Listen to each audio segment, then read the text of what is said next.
Esse webinar de hoje, pessoal, é parte da programação preparatória para o primeiro Simpósio Nacional em Saúde Mental, Práticas e Atualizações. Um caminho iniciado por Nise da Silveira, que vai ser agora, dia 20 e 21 de setembro, em São Paulo, aqui na sede do Instituto Freedom. Que esse simpósio tem como missão aprofundar e atualizar os olhares sobre o cuidado psíquico no Brasil, tá? Como parte dessa programação, esse webinar hoje apresenta duas palestras inéditas, tá? Que vão resgatar a experiência da Casa das Palmeiras. Para quem ainda não conhece, que é um espaço criado por Nise da Silveira como alternativa viva e afetiva à lógica manicomial. Então, hoje nós temos como convidado o Dr. Jean-Pierre Hargreaves, eu juro que eu tentei falar o nome antes, psiquiatra e colaborador da Casa das Palmeiras, com uma palestra com o tema O Silêncio é mais rápido, Caminhos dos Clientes da Casa das Palmeiras, que vai ser refletido sobre escuta, silêncio e expressão simbólica a partir da trajetória do poeta José Bastos. Também tem hoje conosco Patrícia Fonseca de Oliveira, que vai nos conduzir na palestra A Poesia como Caminho, seguindo as trilhas de Nise da Silveira também, revisitando a história de José Bastos e revelando como a poesia pode ser um meio potente de reinvenção subjetiva e cuidado psíquico. E é claro que, como mediadora, nós vamos ter a Patrícia Teixeira, que também é a nossa coordenadora da nossa pós-graduação em práticas e atualizações em saúde mental, e, claro, do próprio Simpósio Nacional em Saúde Mental. Esse simpósio, pessoal, é um convite a uma escuta sensível à arte como forma de cuidado e a memória viva de uma das maiores referências da saúde mental no Brasil, que é, claro, Nise da Silveira. Tá? Então, ao final desse encontro, eu tenho certeza que vocês vão sentir um pouco do que vai ser esse Simpósio Nacional em Saúde Mental, porque vai ser muito mais do que um evento, pessoal. É um chamado, um espaço de reencontro com a clínica que tem de mais vivo, simbólico e transformador. Boa noite, Jean. Boa noite, Patrícia Fonseca. Boa noite, Patrícia Oliveira. A minha mais profunda gratidão pelo tempo de vocês e pelo momento de vocês estarem aqui, para você poder compartilhar um pouco da história. E, Patrícia, muito obrigada pela organização, pelo esmero disso tudo. Então, boa noite a todos e a todas. Eu vou dar a palavra para vocês, Patrícia, muito obrigada. Olá, pessoal. Boa noite. Luciana, de novo, obrigada por a possibilidade de estar sempre fazendo esses trabalhos tão importantes na Freedom, esse comprometimento com a psicologia, com a saúde mental, com a arte, com a filosofia, com a arte-terapia, com a antropologia, um espaço dialético onde muitos profissionais trocam toda a sua caminhada nesses caminhos, nessa jornada em busca da alma. Porque falar de psique, falar de psicologia, é falar de alma. Então, quero agradecer a você, quero agradecer a organização daqui, Matheus também, todos que trabalham aí, Stefana, Júlia, Bia, e agradecer principalmente a presença dessas duas pessoas aqui, Patrícia e Jean-Pierre, que têm aí uma sincronicidade, que é o encontro com José Basto, um dos primeiros clientes da Casa das Palmeiras. E aí, dando continuidade ao que a Luciana começou agora, eu queria falar um pouquinho primeiro, porque a gente vai conversar, vai ser um bate-papo aqui, né? A gente está aquecendo o simpósio Práticas e Atualizações em Saúde Mental, um caminho de coexistência e resistência iniciado por Nice da Silveira. Como é que esse caminho está hoje? Né? Quais são os desdobramentos desse caminho? Então, começamos o nosso pré-simpósio no dia de hoje e vamos dar continuidade a esse no dia 20 e 21 de setembro, presencialmente, na própria Freedom, no Instituto Freedom, que fica em São Paulo, no bairro de Santa Cruz. A gente vai falar um pouco disso no final. E aí, eu quero de novo, né, agradecer a Patrícia, né? A Patrícia Fonseca, ela é psicóloga, ela está fazendo um doutorado em psicologia na Universidade de São João del Rei. Ela é integrante do grupo Caminhos Junguianos, né, desse laboratório de pesquisa em psicologia analítica, que é vinculado à Universidade Federal de São João del Rei, à Universidade Federal de Juiz de Fora e ao Museu de Imagens do Inconsciente no Rio de Janeiro. A Patrícia, ela trabalha como psicóloga clínica, né, no Centro de Atenção Psicossocial Infanto-Juvenil e na Prefeitura Municipal de Conselheiro Lafayette, em Minas Gerais. A Patrícia se coloca como uma benedita apaixonada pelas trilhas deixadas por Nis da Silveira, né? Não esquecendo que, quando ela utiliza essa palavra, ela está falando da estrutura do livro que a Nise constrói, todo esse trabalho dela em relação à Casa das Palmeiras e também o trabalho que ela desenvolveu no museu. O Jean-Pierre, ele é psiquiatra há 40 anos, ele fez pós-graduação em homeopatia e ele ampliou esse estudo na França, onde ele trabalhou por 3 anos, vê se eu estou certa, hein, Jean? No Centre Hospitalier Spécialisé de Maison Blanche, um hospital psiquiátrico. E aí ele voltou ao Brasil e ele conheceu a Nise e ele assumiu vários cargos na Casa das Palmeiras de 1987 a 1992, sendo presidente e vice-presidente nos anos de 2017 a 2022. Hoje, ele continua na Casa das Palmeiras como um colaborador importante e imprescindível. Ele é membro da Société Françoise de Psychotopologie et la Expression. Não sei se eu estou bem no francês, depois você fala. Tá Tá bem, bem. Paty? Ele apresentou vários trabalhos sobre a doutora Anísia da Silveira. Ele ganhou o prêmio de um vídeo no Congresso Brasileiro de Psiquiatria em 2024. Ele também tem um lado de roteirista. O vídeo que ele roteirizou e produziu com o irmão dele se chama O Direito de Sonhar. E ele tem outros roteiros também, como o Delírios, né? Que é um trabalho que ele desenvolveu, são a visão de várias imagens que aparecem nos ateliês da Casas Palmeiras, produzida pelos clientes, né, no tempo que ele trabalhou lá. Eu vou começar esse bate-papo, né? A gente vai falar com os dois ao mesmo tempo, né? Cada um fala um pouquinho. Vou começar com o Jean, né? Então, Jean, eu queria que você contasse um pouquinho, te agradecer a tua presença, que você contasse um pouquinho para nós da tua trajetória nesses 40 anos como médico homeopata e posteriormente como psiquiatra, o teu encontro com a Anísia da Silveira na Casas Palmeiras e esses roteiros imprescindíveis e criativos que você cria a alma também. É isso, Jean. Obrigada. Então, eu me formei em 1984 e, como eu sou de uma família de homeopatas, eu já tinha feito os cursos de pós-graduação de homeopatia no Brasil antes de me graduar. Então, eu fui para a França, eu tinha uns contatos importantes lá, fui para estudar mais homeopatia lá e levei um saco de livros, né?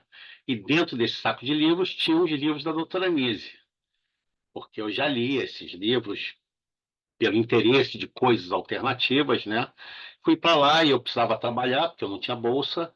Conheci o chefe de um serviço de psiquiatria importante em Paris, que era inclusive o editor da revista L'Information Psychiatrique, que é uma revista importante, e ele, aos poucos, foi me apadrinhando e eu acabei trabalhando por 3 anos com ele. Então, eu comecei a trabalhar dentro da psiquiatria e na homeopatia eu já tinha um foco nos sintomas psíquicos, né? A homeopatia tem muito isso, trabalha muito a questão psíquica. Então eu já tinha um foco nisso, já tinha feito alguns estágios em psiquiatria aqui no Brasil. Trabalhei lá e foi uma grande escola, porque foi o início da deshospitalização. O serviço que eu trabalhei foi o serviço que iniciou a deshospitalização. Só que a deshospitalização na França foi feita de uma maneira muito mais lenta, gradativa, não foi como foi feita no Brasil, que deixou algumas sequelas aqui no Brasil. E aí voltei para o Brasil. A minha mãe, ela fazia os desfiles da Acácia Dourado, chá da Acácia Dourado, que era um chá beneficente que arrecadava fundos para a Casa das Palmeiras. E pedi para ela conhecer a doutora Anise. Aí fui apresentada à doutora Anise. No primeiro momento, primeiro contato com a doutora Anise, ela me pediu para estudar Gaston Bachelard. E foi algo importante, porque depois eu fiz na realidade, eu fiz uma apresentação de slides com os textos do Gaston Bachelard para ela, e depois isso virou filme e ganhou o prêmio ano passado no Congresso Brasileiro de Psiquiatria. E aí eu comecei a trabalhar com psiquiatria, cheguei a trabalhar aqui no Rio, em um manicômio, né? Inclusive fui mandado embora porque ajudei um cliente a fugir, fiz umas denúncias, mas foi importante também essa experiência do manicômio, saber como é essa realidade, né? E um amigo meu me chamou para trabalhar em São Paulo, eu passei 2 concursos lá e trabalho em São Paulo desde 1993, no serviço público, em enfermaria de periferia. Então, eu estou vendo o que realmente está acontecendo com a psiquiatria no Brasil, pelo menos em São Paulo, na periferia de São Paulo. Então, isso. E comecei na Casa das Palmeiras em 97, né? E fiquei até. Não lembro muito bem as datas, mas fiquei por uns 5 anos. Saí, depois voltei e já estou por mais desde acho que 2017. Eu não me dou muito bem com datas. Mas a importância da Casa das Palmeiras é o contato com. É difícil dar um nome, né? Com a loucura. Vamos dizer loucura para simplificar, né? Mas não loucura no sentido pejorativo, loucura no sentido de uma liberdade de ser, né? Porque nós vivemos numa sociedade em que existem é, várias regras, né, para viver, várias regras para trabalhar, e a pessoa que está em sofrimento psíquico, ela não se adapta a essas regras, né? Então, ela vive um mundo um pouco diferente do mundo que a gente vive no dia a dia. E a doutora Anise criou a Casa das Palmeiras, em 1956, com o objetivo de evitar as reinternações. A doutora Anise nunca foi contra a internação. Ela, inclusive, em alguns momentos, ela propôs que alguns clientes se internassem. O Emílio ficou em crise, ela propôs que fosse internado. Então, existe a necessidade de ter alguns lugares humanos em que você possa, a pessoa, tendo a necessidade, possa se internar. Então, a doutora Anitta criou a Casa das Palmeiras com o objetivo de evitar as reinternações e evitar as internações. Então, ela criou um espaço onde, através do que ela já tinha visto que funcionou dentro do hospital, né, são as atividades expressivas, a emoção de dar, o afeto, o carinho, né, uma possibilidade diferente daquela realidade do manicômio, né, porque ela transformou, ela abriu, de alguma maneira, um espaço dentro do manicômio onde as pessoas podiam viver de uma maneira diferente. Então, ela criou um espaço fora da instituição, né, do hospital, para evitar que essas pessoas tivessem a necessidade de retornar ao hospital, ou, caso nunca tivessem sido internadas, mas estivessem em crise, através do trabalho afetivo, do trabalho expressivo, pudessem evitar a internação. E ela fundou essa casa em 1956, e essa casa é uma experiência alternativa em psiquiatria mais duradoura do mundo. Nenhum lugar do mundo, uma instituição alternativa, né, com propostas alternativas de tratamento, durou tanto tempo. Inclusive, na casa, a gente não tem enfermeiro, não tem medicação, ou tem muito pouco, só num caso de emergência, né?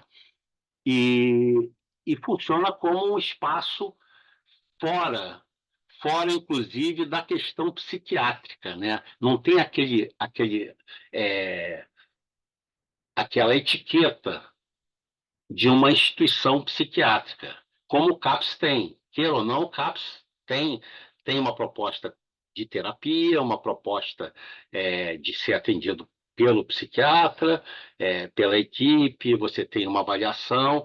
Na Casa das Palmeiras é diferente, é um espaço mais livre do que a instituição do CAPS, né?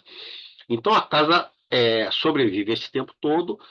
E tem uma outra característica importante da casa, é que todos que trabalham na casa trabalham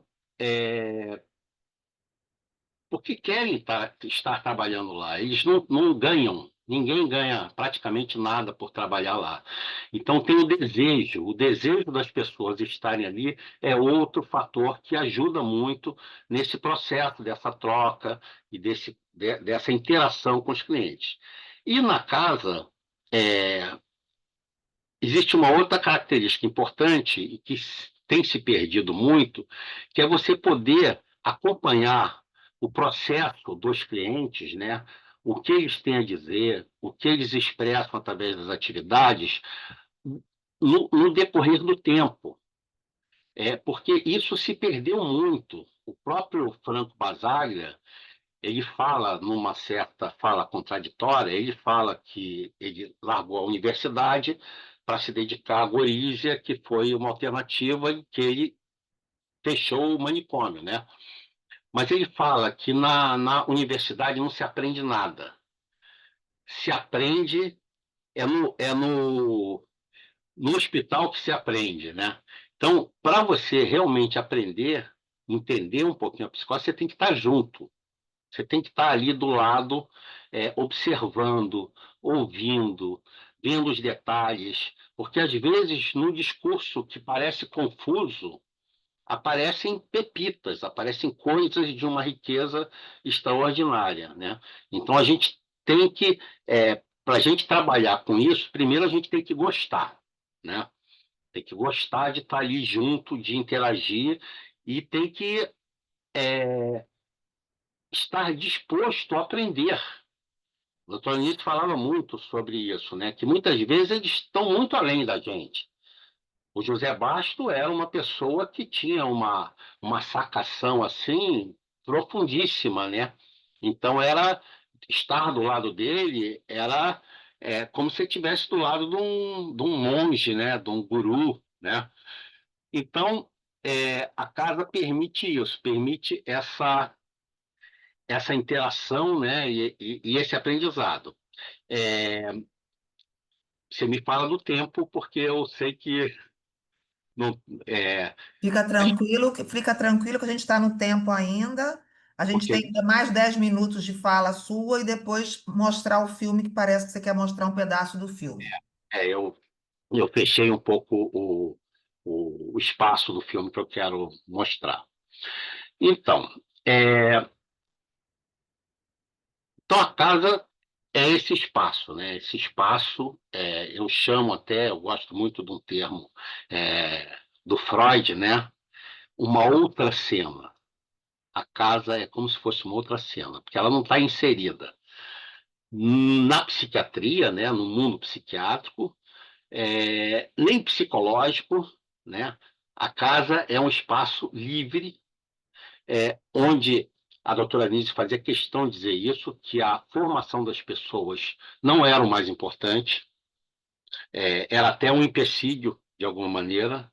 A doutora Nise dizia que a terapeuta número 1 da casa era a Maria, que era quem fazia o lanche, né, dos clientes, e é, praticamente analfabeta, mas uma pessoa que era conseguia, ela tinha um afeto muito grande pelos clientes e ela era ela não interpunha na relação dela com os clientes nenhum conhecimento prévio.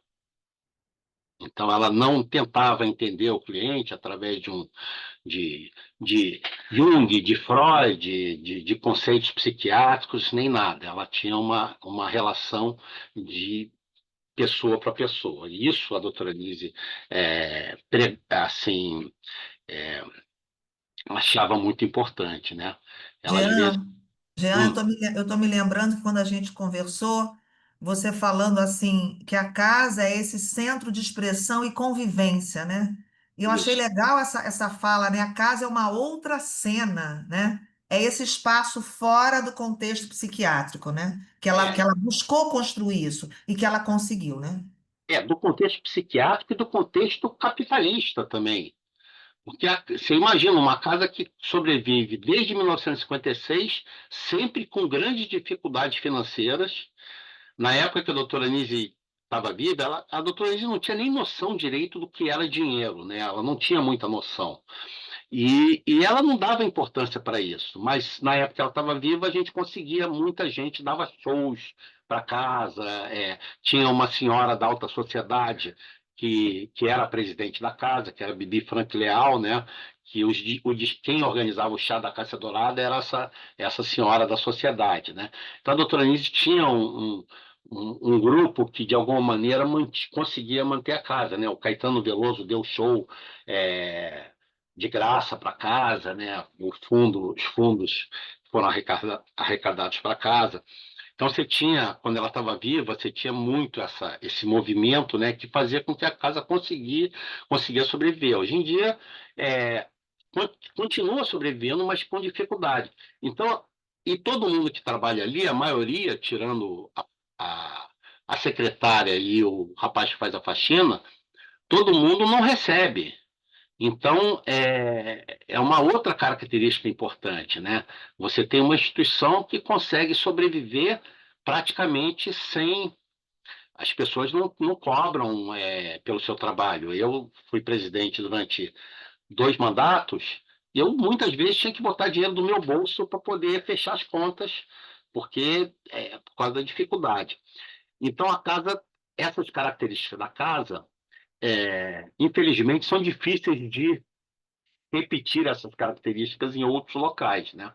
É, então, você tem várias instituições que de alguma maneira, se influenciaram na casa, né? Inclusive o CAPS parece que tem uma influência importante da casa, mas não consegue funcionar como a casa funciona, né? E cada vez menos, porque agora é terceirizado, então tem uma alta rotatividade de pessoas e o cliente, o cliente em sofrimento psíquico, né? Eu detesto a palavra saúde mental também, que eu nunca vi saúde mental. Então, eu acho que a doutora Nícia também não gostaria dessa palavra. Essa palavra tem uma conotação, tem uma mãozinha dos laboratórios nela, né?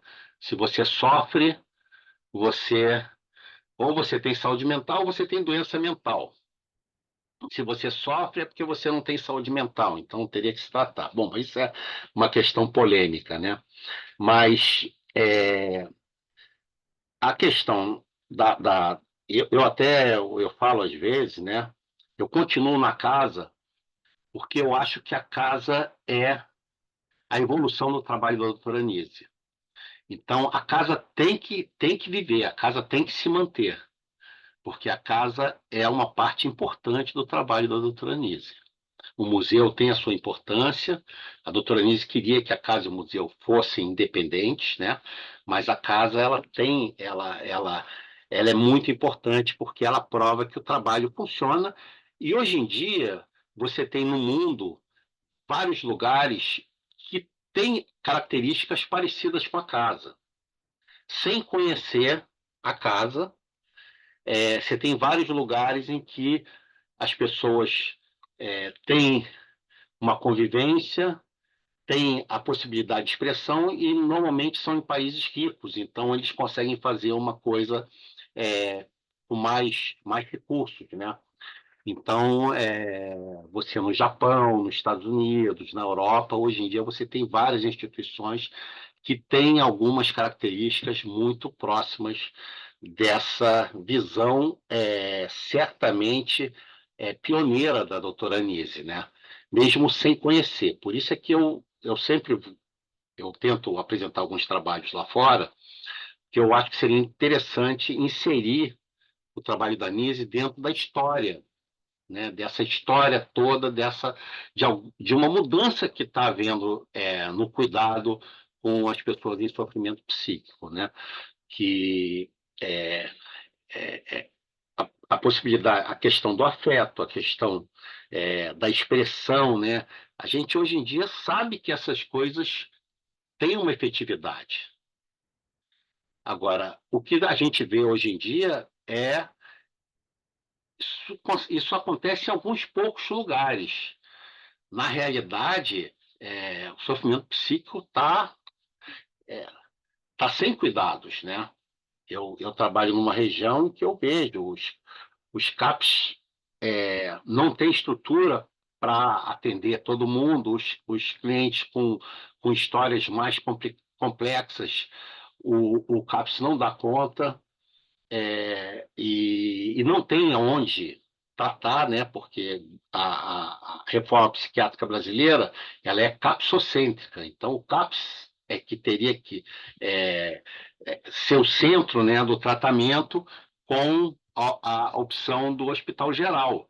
Só que o hospital geral, as enfermarias são pequenas. Eu frequento um pouco uma instituição na França chamada Laborde, que é ligada à psicoterapia institucional francesa, que é um hospital grande, criado por Jean Horry, praticamente no mesmo ano da doutora Anise, que a doutora Anise criou a Casa das Palmeiras, em 1956, e, e que tem muitas semelhanças com o trabalho da doutora Anise. Só que é uma estrutura num país que tem recursos, né? Que tem e funciona, né? Que às vezes o cliente psiquiátrico o que ele precisa é de estar longe. Ele não precisa ser reinserido no, na família, no espaço, que muitas vezes a própria família, o espaço onde ele vive, é o que foi o móbile da doença dele. Então, ele às vezes precisa de um espaço independente. E isso, a Casa das Palmeiras também funciona como ponto de referência. Nós temos um cliente da casa que hoje em dia ele frequenta, ele está em outra instituição. E ele está numa instituição que é porta fechada. E ele sai da instituição, foge, vai andando até a Casa das Palmeiras, que é longe, ele está em ele está uma grande caminhada, ele vai na Casa das Palmeiras, ele ia, né, para tomar um café com a Maria, quando a Maria ainda estava lá, né? Ele ia lá, tomava um café, voltava para a instituição onde ele estava e batia na porta para entrar, porque ele tinha essa necessidade desse ponto de referência. O cliente, às vezes, ele não precisa nem estar frequentando, mas ele tem que saber que existe um lugar no mundo onde ele pode ir e ser ele mesmo, do jeito que ele for. Isso é primordial também. É saber que existe um lugar onde você vai ter uma certa paz. Jean, só para te falar que a gente tem agora 10 minutos, tá? Então, quer passar o filme ou quer... Não, eu acho que a conversa está muito legal, você fica à vontade. Eu acho que está bem legal a conversa. Veja o que você acha melhor. Não, o filme, eu vou passar um pedaço e depois, quem quiser, a gente já tinha falado, né? Tem no YouTube esse filme inteiro, né? O filme dura 27 minutos. Eu vou falar um pouquinho sobre essa questão do... a doutora Nise, ela fez alguns trabalhos, né? Ela escreveu sobre alguns clientes, né? Famosos, né? O Emílio, o Rafael, o Adelina, né? Então, você tem alguns clientes importantes que a doutora Nise conheceu a fundo, porque ela convivia com eles diariamente. Isso é até uma questão. Esses trabalhos que ela produziu dentro de um hospital que era um manicômio. E ela teve essa vivência, essa convivência com esses clientes. O Jean Rie, ele fala num termo muito interessante, que ele fala que para você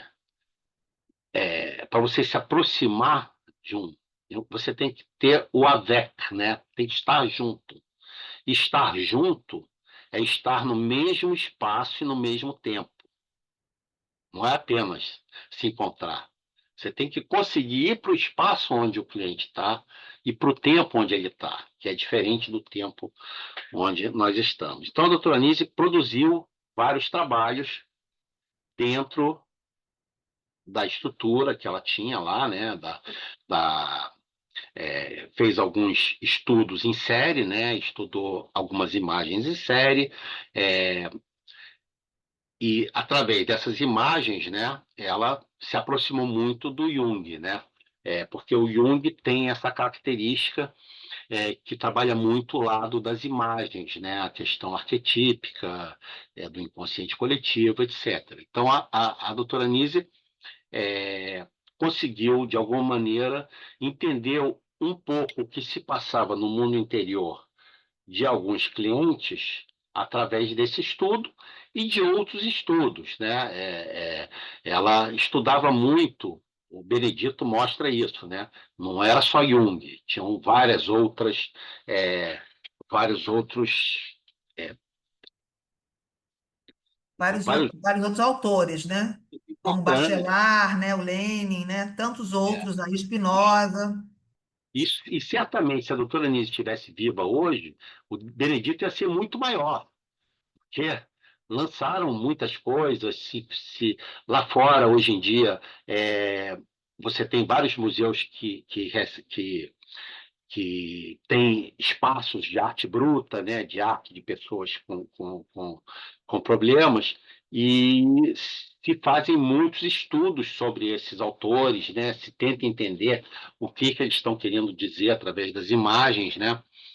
Então, a doutora Anise publicou esses trabalhos, né, que são mais ou menos os livros principais dela, né, Imagens do Consciente e Mundo das Imagens. E na Casa das Palmeiras, a gente teve vários clientes importantes também, e muito pouco foi publicado sobre esses clientes, né? Muito pouco estudo foi feito sobre esses clientes. Então, existe um espaço para estudo infinito, praticamente, né? O próprio José Basto é um cliente que escreveu muito, né? Teve uma... A Júlia fez um trabalho sobre ele, né? Que na época eu estava na casa, ela foi lá, pesquisou, ela fez um mestrado sobre José Basto. Mas ele depois escreveu muitas outras coisas, então tem muita coisa para ser estudada, e são coisas difíceis de estudar, né? Não é tão simples assim você estudar esse mundo interno da loucura, porque a loucura põe em questão tudo, todas as teorias. A doutora Nise fazia questão de dizer que todas as teorias eram apenas ferramentas.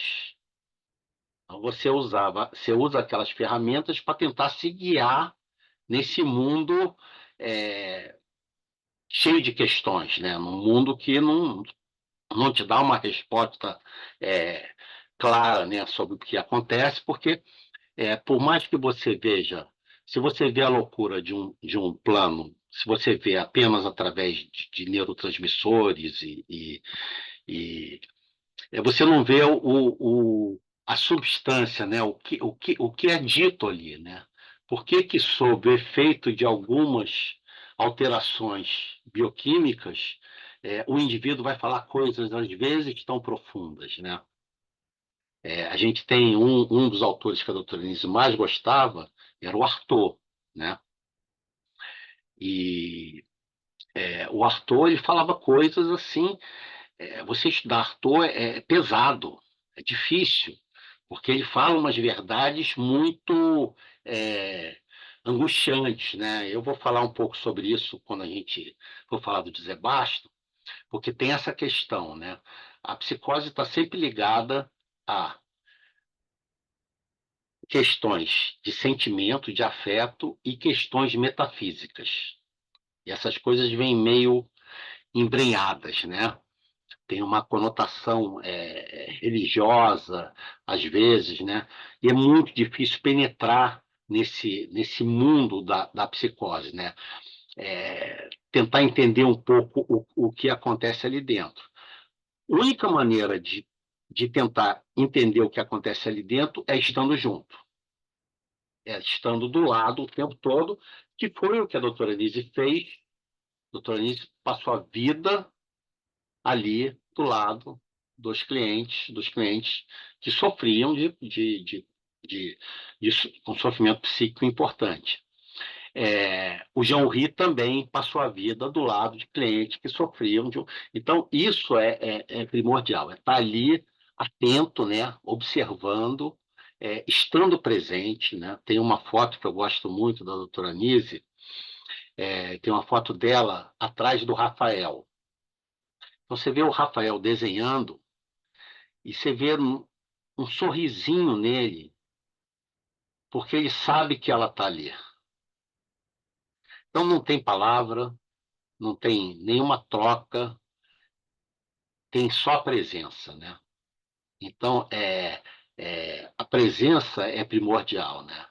E quanto mais a presença for inócua, né? Que uma das frases mais importantes do Hipócrates é primum non nocere. Em primeiro lugar, não fazer mal. Então é isso, é estar presente, sem interferir demais, sem mexer demais, mas saber que tem alguém ali presente, né? Isso é o que ela chama de afeto catalisador, né? Quer dizer, tem uma pessoa ali afetiva, tá aí, e o outro sente aquela presença, né? Que mais que eu posso falar? É tanta coisa para falar, né? São tantos anos, né? Tantas experiências. Posso contar algumas histórias, por exemplo. É muito interessante a questão do tempo também. Nós temos um cliente na casa, o Ricardo, que ele entrou para casa, ele não fazia nada, né? Não participava de atividade nenhuma, né? E ele passou a participar, depois de muito tempo, depois de ano, ele começou a participar do arranjo floral. Então ele pegava um pote, botava uma flor, e sempre no arranjo floral a gente pede que as pessoas escrevam alguma coisa e ponha no vaso, no arranjo que a pessoa fizer, né? E ele ia lá e escrevia sempre: a flor é em um adjetivo. A flor é em um adjetivo. E a gente guarda, né? Guarda tudo, né? E depois de mais de 2 anos, a gente viu que ele só repetiu o adjetivo 2 vezes. Ele conseguia cada vez criar um adjetivo novo. Com o tempo, ele começou a fazer arranjos com mais flores. E continuou com essa questão do adjetivo. Então, a gente ficava sempre na curiosidade, o que ele vai colocar como adjetivo para as flores, né? E continuou com essa, cada vez ele vem com um adjetivo diferente. E esse cliente é um cliente muito grave, né? Muito, assim, para dentro de si, né? Mas a casa é de primordial importância para ele. Ele mora na Tijuca, ele vai sozinho para casa, praticamente todo dia, vai lá, participa, ele fica até o lanche, depois do lanche ele vai embora, sempre. E você vê uma evolução nele muito demorada, entendeu? Inclusive os desenhos que ele faz desenhos, ele repete muito desenho, e ele repete a ordem das cores que ele põe no desenho, né? Tudo isso é importante observar esses detalhes, mesmo que a gente não chegue a conclusão nenhuma, porque o fato da gente ler as imagens é importante para a gente, porque isso não vai ser repassado para o cliente e não vai, através desse repasse para o cliente, ele vai ter um insight e vai ter uma mudança. É importante para a gente entender o que se passa no mundo interno desses indivíduos. Mas o importante para ele é fazer e estar ali, e estar presente ali, evoluindo dentro da possibilidade dele. Então, ele sabe que tem um lugar no mundo que ele pode ir e que ele vai poder ser ele mesmo e ele vai poder ter o caminhar dele, é, mesmo que seja lento, mas ele vai ter um movimento, né? E isso é que a, o mundo oficial não consegue entender. Como é que você vai investir um trabalho enorme numa pessoa para ele ter uma melhora mínima? Jean, Hum, muito importante toda essa fala. O tempo passou agora, um pouquinho. A gente que organizou da seguinte forma: a gente tem 2 horas, a gente começou com 13 minutos depois. Eu estou bem categórica aqui no horário, estou bem Cronos aqui no horário. A gente está falando de Kairos, o tempo da alma dentro de Cronos, né? E aí vamos nessas 2 horas, Jean, Patrícia, e voltamos para o Jean depois, tá? E voltamos para a Patrícia. Jean, obrigado nesse momento agora. E aí eu queria perguntar para a Patrícia, né? Sim, Patrícia, você vem pesquisando no seu doutorado sobre os primeiros clientes da casa, né? Que o Jean trouxe maestralmente para nós, toda essa experiência dele, né? E a gente está falando também, vocês dois são dois pesquisadores sobre o José Basto, que depois o Jean-Pierre vai continuar, né, que é um poeta. E aí eu queria saber, Patrícia, como vem sendo esse trabalho entre psique e literatura, né, partindo do pressuposto dos escritos do José Basto. Obrigada, Boa Patrícia. noite. Obrigada, Patrícia. Boa noite. Boa noite, pessoal. Muito feliz de estar aqui hoje. Agradeço ao Instituto Freedom pelo convite, né, Matheus, Luciana e a Patrícia, né? E muito feliz de estar aqui com o Jean também, né? De estar ouvindo todas as histórias de uma pessoa que está na Casa das Palmeiras, que esteve com a Nise e com o José Basso, né? Que é quem eu tenho estudado agora no doutorado. Meu doutorado é sobre ele, na verdade, sobre uma obra de poesia dele, né? E estou tentando, nesse percurso, trabalhar justamente essa questão, né? Como pode a poesia salvar uma pessoa, né? E aí eu vou trazer um pouquinho da história de José Basto, um pouquinho do que eu tenho estudado, para a gente conversar, tá? Eu vou compartilhar aqui na tela. Fiz um slide, só um minutinho.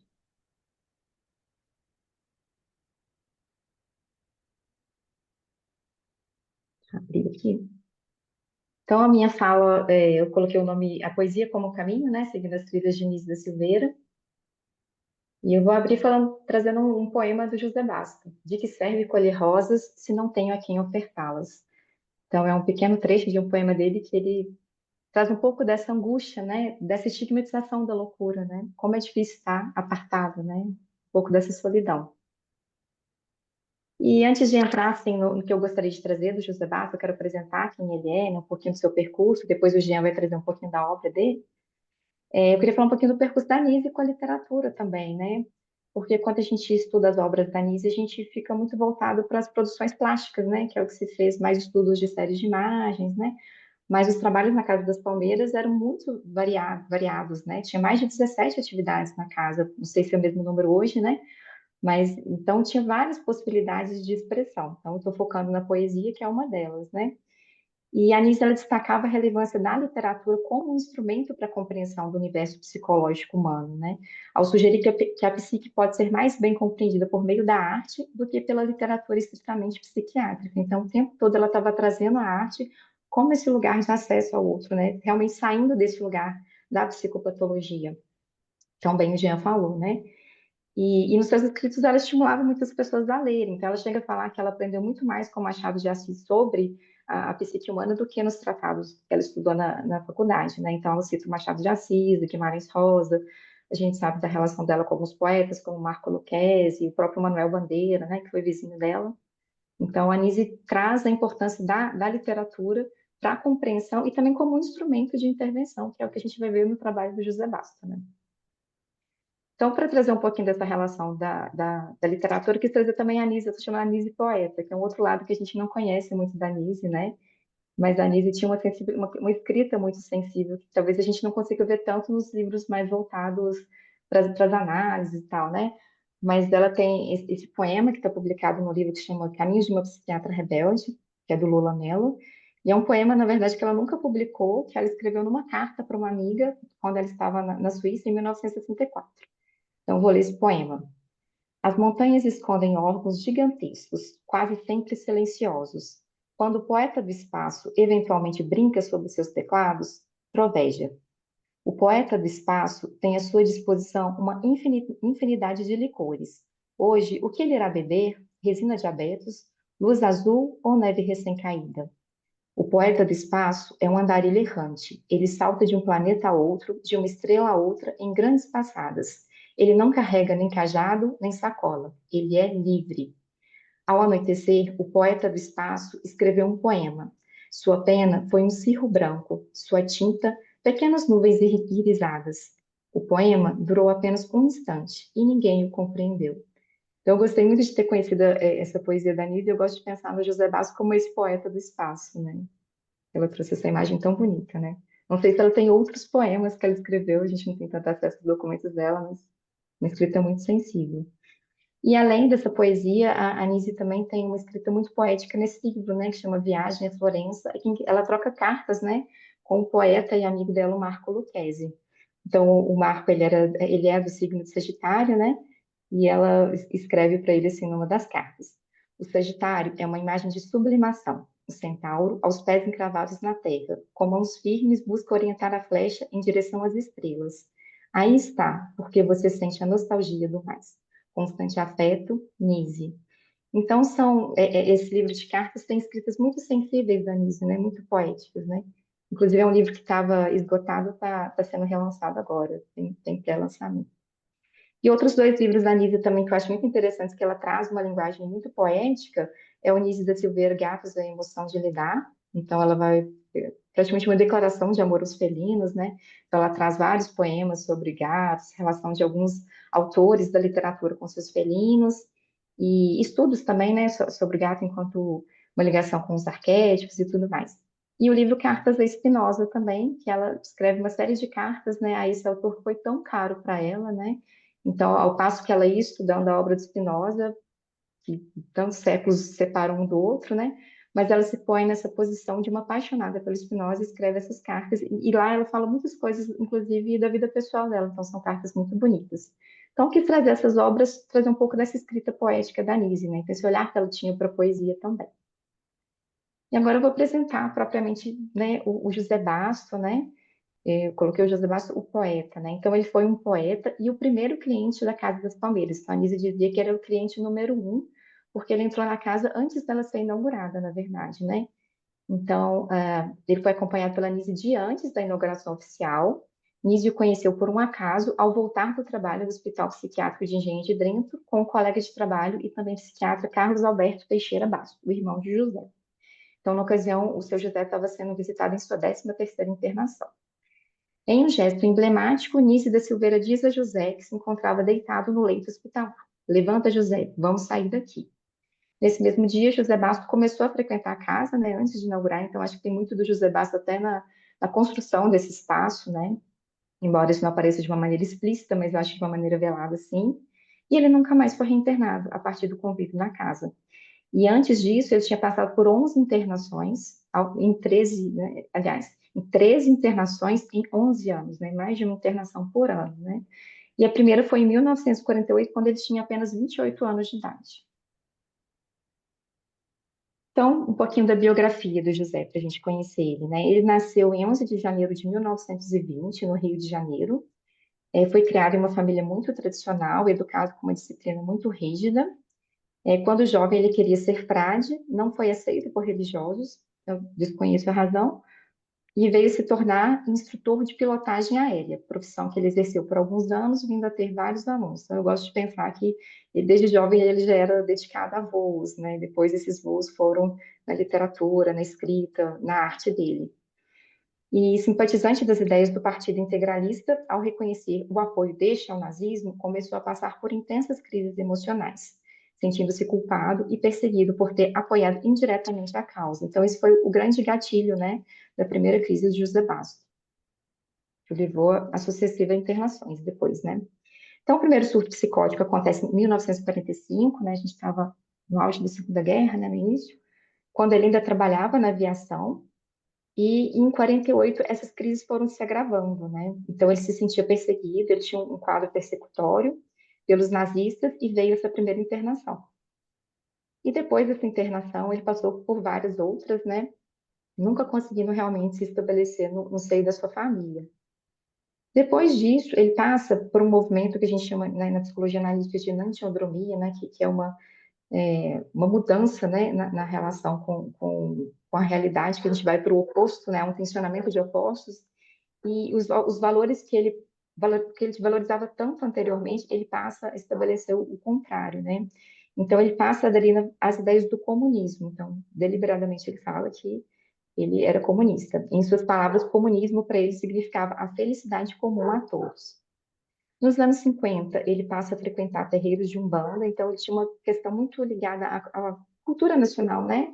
A valorização da nossa cultura, mas ele deixa de frequentar em 1958, e aí nos escritos deles a gente vê por isso, porque ele passa a acreditar que existe uma religião do amor. Ele traz, o amor é um fio condutor de toda a obra de José Basso. Acho que isso é uma coisa que mais me marca, assim, tudo que eu já li dele, né? Então, de acreditar que a amorosidade era um caminho, né, das nossas relações. E o José Basso dedica muitos poemas a Anísio da Silveira, grato às experiências que ele viveu na casa, né? Um deles, ele diz assim o louco pode curar. Sim, curar-se por experiência própria, mas sem esquecer a doutora Anísia da Silveira, a mãe da humanidade conscientemente livre, e a gloriosa Casa das Palmeiras conscientemente livre. Então, esse escrito que eles já faziam uma prática que eles chamam de conscientização das palavras, né? Então, humanidade, ele coloca como humana-idade, e ele se referia, assim, à doutora Anísia, né? E eu acho muito bonito ele falar que isso curar-se por experiência própria, né? Então, algumas coisas que o Jean falou, a importância desse espaço da Casa das Palmeiras para que essas pessoas possam acontecer ali, né? Um ambiente de proteção, um ambiente seguro, em que o apoio afetivo permite que essas pessoas se expressem, né? Então, no período de 43 anos frequentando a casa, ele escreveu mais de 70 livros. Essas informações eu tirei da dissertação da Júlia de Almeida, né, que o Jean citou. Ela fez um trabalho em 93 sobre José Basso. Vou falar um pouquinho mais desse trabalho dela. Mas quando ela estava com ele já tinha escrito mais de 70 livros. Depois ela terminou o trabalho, imagino que ele continuou escrevendo. Ele escrevia muito incessantemente, era algo que realmente o organizava, né? Esse é o primeiro trabalho, né, feito por José na Casa das Palmeiras em gesso, então também não era só o trabalho da poesia escrita, né, então tem a poética em outras matérias, né. Então ele fez essa peça em gesso representando um homem sentado dentro de uma pequena cela cercada de grades, as quais algumas encontram-se vergadas para cima, representando a liberdade do homem preso. É uma imagem muito bonita, né, a gente vê essa figura maior aí abrindo essas grades, né. E é um dos primeiros trabalhos que ele fez na casa, e são os primeiros anos da casa também. Então, acho que eu vejo muito da Casa das Palmeiras nessa imagem, né? Do objetivo da Casa das Palmeiras. E essa imagem ela foi publicada na revista Quaterno, que é uma revista organizada pela Anísia a partir dos grupos de estudos, né? Realizados por ela, e faz parte do acervo da Casa das Palmeiras. Ele veio se tornar monitor da oficina de marcenaria a convite de Nise. Então, acho que uma coisa muito importante na biografia do José, né, é que de cliente ele passa a monitor, depois ele passa até a ter um cargo dentro da diretoria da casa, né? Então, esse espaço em que ele também construiu ali, né, como um colaborador. Então, isso é muito bonito, porque além dos trabalhos com a poesia, a gente vai ver um pouquinho da marcenaria também. Então, o universo criativo de José Basso se estende desde suas criações poéticas às produções em madeira. Então, ele não produzia só as poesias escritas, né? Então, a poesia na madeira, digamos assim. Ele fazia vários objetos em formatos de coração. Então, objetos de madeira, cadeiras, porta-retratos, né? E sempre expressando essa amorosidade, né, nos corações. Então, a perspectiva de uma existência marcada pelo simbolismo é vivida pelo poeta de maneira profunda, para além das palavras. Então, o José Basto, ele era uma pessoa que realmente vivia aquilo que ele acreditava. Isso é muito bonito, isso é muito raro, inclusive, né? Uma pessoa ter tamanha integridade na sua forma de viver, né? Então, a Júlia conta que a Júlia que fez essa dissertação, ela frequentava a casa de José, então ela acompanhou ele dentro da casa, mas fazia visitas aonde ele morava também. E ela disse que na casa dele todos os objetos carregam sentido. Então, portas-retratos em forma de coração tinham o objetivo de exaltar lembranças de amigos, corujas entalhadas em corações podem trazer ideias, e mesmo as plantas são dotadas de significado. Ele tem vários cactos para lembrar a origem nordestina da família. Então, esse simbolismo, né, se estende a todos os objetos, todo ao redor dele, né? Tanto na sua postura também, né? Então, o olhar simbólico se estende aos gestos. Ao cumprimentar alguém, sempre fazia com a mão esquerda, a mão do coração, para estender o coração ao irmão, como dizia. Mas eu acho muito bonito também uma coisa que a Júlia traz na dissertação, que ele sempre estendia a mão esquerda, porque é a mão do coração, mas ele dizia que se a pessoa estendesse a direita, ele pegaria do mesmo jeito, porque as pessoas têm o direito de ser quem elas são. Eu achei isso fantástico, assim, né? Esse respeito à possibilidade do outro, né? Então, como era o cotidiano dele nessa época, né? Ele fazia, incluía ginástica e banho frio de manhã, porque ele tinha asma, redação em todos os momentos livres. Então, uma coisa que a Júlia pontua muito, que José Basso era um clássico poeta mesmo, porque o instante poético a gente nunca sabe quando vai acontecer, né? Então, ele andava com um caderninho, era sempre visto escrevendo, né? Então, não só na casa, mas em outros espaços também. Passava as tardes na Casa das Palmeiras, onde conversa muito, coordena e participa de atividades de expressão. Então, da marcenaria, como eu disse, né, que ele chegou a ser monitor, no grupo de poesia e de teatro também. Vai e volta de metrô e bondinho partindo de Santa Teresa, que era o bairro que ele morava no Rio, ajuda sempre os amigos, eles têm a sua preferência. Eu achei muito interessante isso, essa questão da afetividade, né? Então, consertos de móveis, de portas, de coisas de madeira, eram em geral feitos gratuitamente, apesar da sua idade e das dificuldades físicas. Quando a Júlia acompanhou o seu José, ele já era idoso, né? Parece que ele faleceu em 96, a Júlia acompanhou ele em 93. Além disso, ele ajuda na Casa das Palmeiras, na época ele era diretor, né? Orientando pessoas na luta contra a doença mental, sugerindo mudanças, consertando objetos. Então, ele zelava pelos objetos da casa também. E tem, como dizia, a alegria de dar. Mais um versinho do José Basso, né? Eu me livro a escrever, que eu acho muito emblemático, né? Que é tudo isso que a gente fala, dessa importância de permitir que essas pessoas se expressem, né? Trazer a sua alma, manifestar a sua alma, né? Em alguma atividade expressiva. E também essa brincadeira do livro, né? Porque ele fez vários cadernos e são vários livros, né? Que ele nunca publicou, mas são livros. Então, tem um risquinho aqui, mas dá pra... Então, alguns estudos, eu queria trazer também alguns estudos sobre José Basto, né? Que não tem muito, como o Jean disse, né? Não tem muitas pessoas que se dedicaram a entender a obra dele. A gente tem como a gente falou, um foco maior nas obras plásticas, né? Mas tem muita coisa, muitos outros têm produzindo outras formas de expressão, né? Então, um desses estudos é da Júlia Almeida, que eu citei, esses dados biográficos, eu tirei tudo da dissertação dela, né? Que se chama Loucura das Palavras, o que é muito interessante porque a Júlia não é psicóloga, então é um estudo da linguística. Então, a gente está colocando o José Basso no outro lugar, né? Saindo mesmo da psicopatologia, né? Então, nessa pesquisa, a Júlia, a partir de um olhar sobre a linguística, conclui que a escrita do José apresenta características que dialogam diretamente com o campo da literatura e não com o campo da psicopatologia. Então, ela elegeu alguns textos do José Basso, ela fez um recorte, né? E ela foi estabelecendo diálogos com outros autores, né? E ela pontua isso, né? A linguagem é IKJB, pela questão ética da época que o José Basso era vivo, né? Mas a linguagem de José Basto absolutamente não peca por falta, por menos, com relação à produção linguística considerada normal. Ao contrário, excedendo-se no jogo com a linguagem, José Basto realiza sua utopia, um delírio intrinsecamente linguístico. Busca similares sonoros com sentidos diferentes para as palavras, e acreditar que tais achados sejam originais e verdadeiros. Eis em síntese a prática, a teoria de José Basto sobre a linguagem. Então, ele desconfiava das palavras, digamos assim. Todas as palavras carregam sentidos ocultos. Então, é uma consciência de realmente daquilo que se fala. Isso é muito, muito importante, né? Para quem é da área da escrita, sabe como a palavra tem um preço, né? Como ela é importante. Outro estudo que foi feito sobre José Basto é um capítulo de uma tese, que é Ninguém Vai Sozinho ao Paraíso, o percurso de Início da Silveira na Psiquiatria do Brasil, do professor Walter Melo Júnior. E do capítulo dessa tese, a gente tem um artigo que é a Etimologia Inspirada. Então, nesse artigo, que é publicado na revista Estudos e Pesquisas em Psicologia da UERJ, o Walter resgata o trabalho do José Basto e o contexto de criação da Casa das Palmeiras, né, por ele ter sido esse cliente número 1, e os seus modelos inovadores de tratamento no campo da saúde mental. Então, nesse trabalho, o Walter vai falar de dois aspectos singulares da escrita de José, que é a pontuação e a prática da conscientização das palavras. Então, é muito comum nos poemas dele ele finalizar com reticências. Então, a Anísia da Silveira dizia que José Basto era infinito, né? Então, os poemas sempre têm as reticências, né? E esse trabalho de conscientização, né? Então, cada palavra tem um sentido oculto. Então, ele buscava entender o simbolismo e a etimologia original das palavras.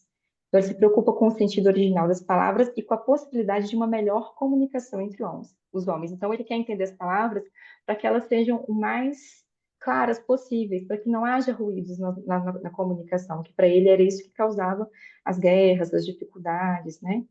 Então, o esforço de José Basto leva a buscar uma linguagem que melhor expresse os afetos, pode curar o passado de mal-entendidos e estender-se no futuro em que possa haver mais amorosidade entre as pessoas. Ele fala o tempo todo de amor. Então, a utopia da linguagem de José faz coro com a utopia da Anise em ver um tratamento psiquiátrico prescindir de internações, né? Então, a aposta dela na Casa das Palmeiras é que não precise haver internações e reinternações.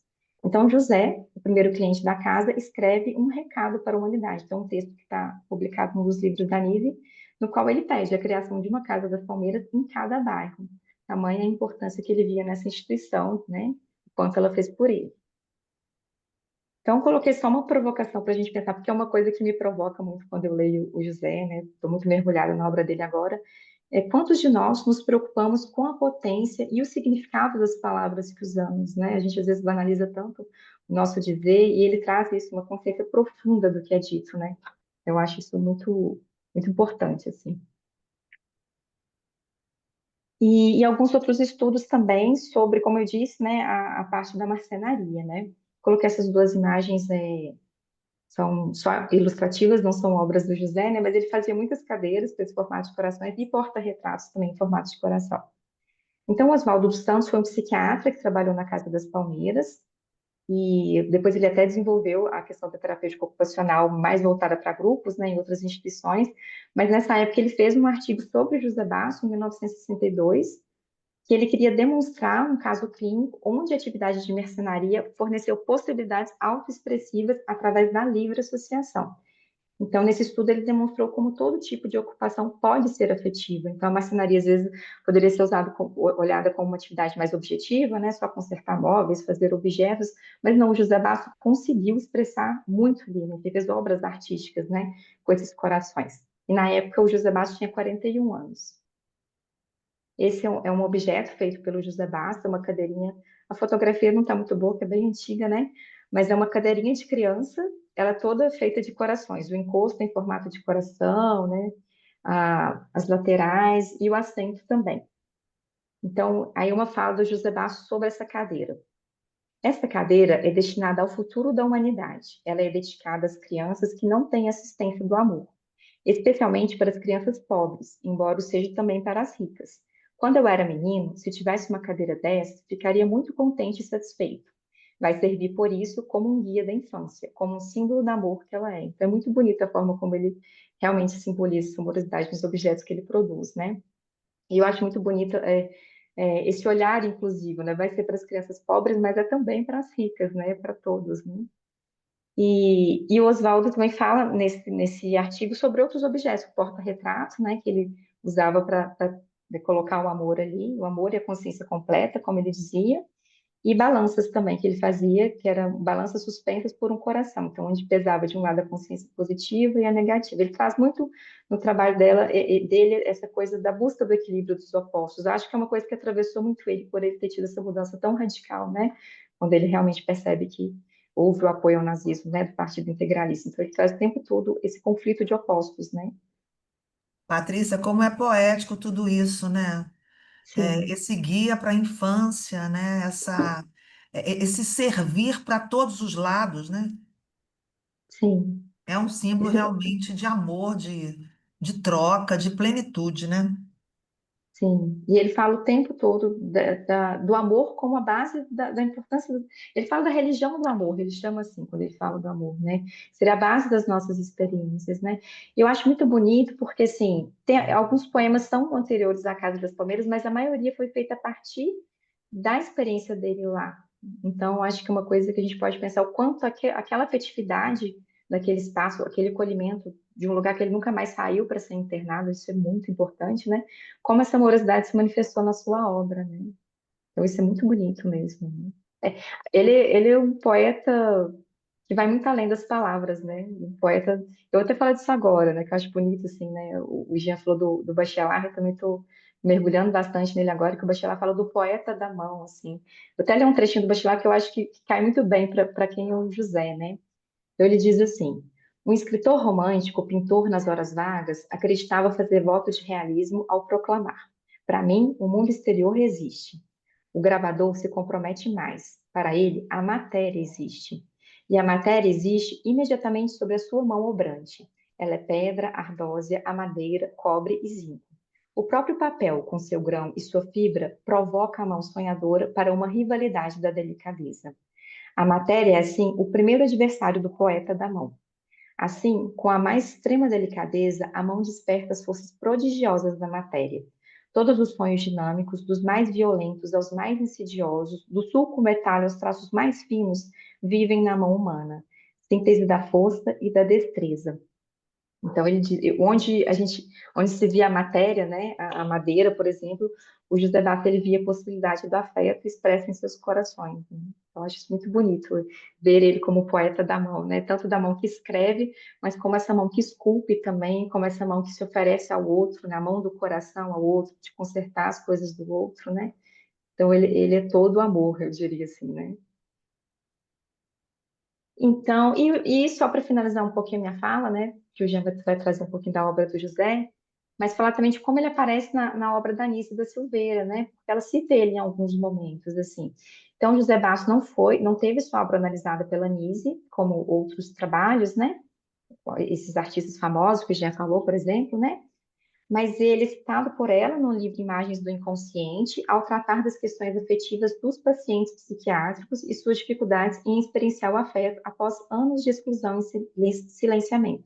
Então, no capítulo que ela fala sobre o afeto catalisador, né, ela traz esse trecho do poema de José, né, que eu li no início, de que serve colher rosas se não tenho a quem ofertá-las. Um trecho do poema chamado Paixões Humanas, né? Então, ela traz essa problematização da importância do afeto catalisador, principalmente para esses sujeitos tão estigmatizados, tão excluídos, né? Muitas vezes até impedidos de viver o amor, né? Que uma das problemáticas também na poesia do José é a dificuldade em viver o amor romântico, né? Então ele também traz isso, né? Então esse amor também muitas vezes idealizado e com uma dificuldade de uma realização objetiva. Então, embora a Anísia não colocou o nome José Basso nessa publicação, no Imagens do Inconsciente, a autoria é revelada em outras publicações. Então, a gente pega lá na revista Quaterno, lá está esse trecho, né, com o nome José Basso. E também em entrevistas cedidas por ela e colaboradores próximos, né, como Jean e outros, né. Então, a Anísia cita José Basso em algumas falas reunidas pelo Lula Mello, na publicação intitulada Encontros, né, que é uma série de entrevistas realizadas com a Anísia entre 76 e 97, então depois da sua aposentadoria compulsória. E aí eu vou citar alguns trechos de entrevistas que ela fala do José. Então, em uma entrevista publicada em 1991 na revista Ano Zero, ela cita um evento realizado no Circo Voador, no Rio, intitulado Chá da Doutora, em que José Bastos estava presente e no qual ela convidou o músico Thomas Lima para acompanhá-lo, recitando versos de seu poema Paixões Humanas, que justamente tem esse trecho que a gente leu agora, né? Então, Thomas acompanhou José, que inicialmente recitava baixinho, e aos poucos o improviso se tornou uma musicalização do poema entoado pelos dois. Nise revela nessa entrevista que naquele momento não sabia que o músico tinha grande representatividade no cenário musical. Então, ali foi vivido um momento muito bonito, muito potente, né? Do encontro de José Basso, uma pessoa que poderia ter excluído, esquecida dentro de um manicômio, com um grande músico, e eles produzem uma coisa juntos, né? Como artistas, né? E o José Basso é um artista. E em outras duas entrevistas também ela fala desse emblemático presente que foi feito pelo José Basto, que é um livro entalhado em madeira com formato de coração. Então, pertence ao acervo pessoal da Nise e fica no gabinete de trabalho pessoal dela, né? Tem poucos objetos lá e são os objetos decorativos que ela tinha, né? Acho que é pela importância que ele tem. E ela diz, né, nessa entrevista: então, um cliente que trabalhava na mercearia sentiu, farejou, intuiu que eu amava os livros e me deu de presente. Era um coração de madeira, tendo ao centro um pequeno livro, também esculpido em madeira, e me disse assim: livro sem coração não vale nada. Lição, né? Acho que aí é essa quebra da coisa cartesiana, né? Assim, se a gente pensar os tratamentos, né, focados na psicopatologia, né? Importância da afetividade. E ela diz, né? E essa é uma das características do meu serviço, o afeto. Nunca chamei ninguém de paciente, chamava todos os internos pelo nome, Maria, Adelina, Fernando, e isso aproxima muitas pessoas. Então, é muito lindo esse presente, muito emblemático mesmo do trabalho da Nise, né? Ele perceber esse trabalho da Nise. E de dar esse lembrete para ela também, né? Porque ela fala isso, né? Eu era uma pessoa muito livresca, ela usa isso, né? Então, muito, a coisa do pensamento, ela é muito estudiosa, né? O Benedito está aí para provar, né? E ele traz isso, né? Que livro sem coração não vale nada. E, inclusive, esse objeto, em algumas cidades do país que tem o CCBB, né, o Centro Cultural do Banco do Brasil, teve uma exposição nísida sobre afetividade e esse livro estava entre os objetos que foram expostos, assim. Aí eu tive a oportunidade de ver em Belo Horizonte. Fiquei super feliz. Legal, Patrícia. Passamos um pouquinho do tempo, 2 minutinhos. Passou. Tá, tô terminando. Vou só falar isso aqui rapidinho, Tá então, bom. perdão. E aí, só para finalizar, então, que eu acho importante, de falar que, no, que, uma, que eu, além dessas entrevistas que a Anísio citou o José também escreveu junto com a Anísio, digamos assim, né? Então, no livro Casa das Palmeiras, A Emoção de Lidar, de 1986, lá descreve as várias atividades que tinha na Casa das Palmeiras, né? E o José participa escrevendo um dos capítulos, né? E publica um texto em que fala da atividade da marcenaria, no qual é monitor. Então, vou ler rapidinho o que ele fala. Fui convidada a descrever sobre a marcenaria da gloriosa Casa das Palmeiras. Fui nomeado para ser monitor da seção de marcenaria por doutora Anísia da Silveira. Foi uma alegria imensa que tive. Na marcenaria temos uma prática de psicoterapia imensa, pois temos que trabalhar com uma paciência tão livre que nos liberta do medo sempre traiçoeiro e sempre esconde-se numa paciência escrava. Então é muito bacana saber que ele foi esse colaborador que também escreveu junto com a Anísia, né, um dos livros dela, né? Aí eu coloquei aqui só para ilustrar uns poemas escritos por ele, uma letra linda, né? Mas eu não vou ler, não, que o Jean vai trazer também a obra dele, né? E é isso, né? Só falar rapidinho, só finalizando mesmo, né? A minha última fala, que só para enfatizar a importância da Casa das Palmeiras nesse processo do José, né? A casa como um pequeno território livre, como esse espaço de proteção, né? O Bachelard tem uma fala muito bonita sobre isso. Então, se nos perguntassem qual o benefício mais precioso da casa, diríamos: a casa abriga o devaneio, a casa protege o sonhador, a casa nos permite sonhar em paz. Nosso objetivo está claro agora. É necessário mostrar que a casa é um dos maiores poderes de integração para os pensamentos, as lembranças e os sonhos do homem. Nessa integração, o princípio que faz a ligação é o devaneio. A casa, na vida do homem, afasta contingências, multiplica seus conselhos de continuidade. Sem ela, o homem seria um ser disperso. Ela mantém o homem através das tempestades do céu e das tempestades da vida. Ela é corpo e é alma. Eu acho que é um trecho do Bachelard que representa muito o que a Casa das Palmeiras foi para o José Basto e é para os seus clientes, né? E é isso, obrigada, gente. Só finalizando, então, um poeminha do Manuel de Barros. Poema é o lugar onde a gente pode afirmar que o delírio é uma sensatez. Obrigada. Que lindo, Patrícia. Eu fico pensando assim, como José Basto, ele concretizou nesses objetos toda essa poesia, né? Sim, Toda essa poesia dele, né? E como isso faz link, né, com quando você fala essa poesia do José Bastos e essa fala que o Jean trouxe numa outra conversa nossa, o silêncio é mais rápido que o som. Que sim. se o Jean puder complementar aqui para a gente de novo, né? Eu vou. Falar um pouquinho, porque parece que você conviveu um pouquinho com José Bastos, não foi, Jean? Eu preparei alguma coisa para mostrar para vocês, então eu vou pedir não sei o nome dele, botar os meus slides. Inclusive tem o José Bastos falando. Certo, eu vou colocar então, Jean, aí você me orienta sobre qual slide eu devo parar? Algumas coisas para não ser muito.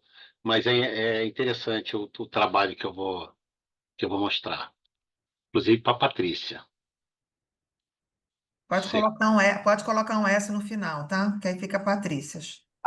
Patrícias. Você já colocou ou não? Estou compartilhando.